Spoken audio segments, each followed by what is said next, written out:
which is a reason that we see a lot of high control groups that start out as if it's part of Christianity or Catholicism, because what happens is every kind of high control group will have a type of motto or an ideology or a theology that it revolves around that structures and organizes everything, whether it has to do with hierarchy or rules or defining what's good and what's bad.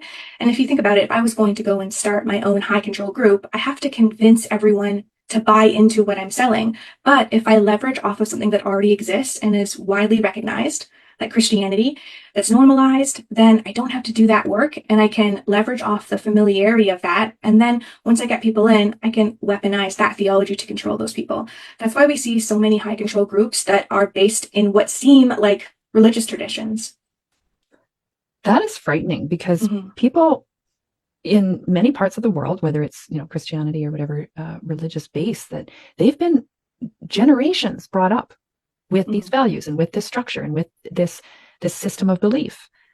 And then when they encounter a group that claims that they are associated in that way, then it just, there's an automatic transfer of trust there. Yeah, exactly.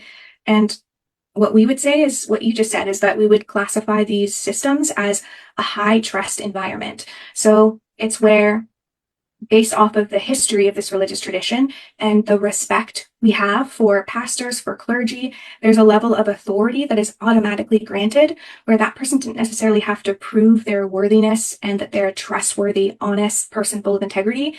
We just denote trust to them because they hold this position. So then think of how much is just a hop, skip, and a jump for someone to be able to use an already existing faith system and then twist and distort that into a very destructive kind of group. And people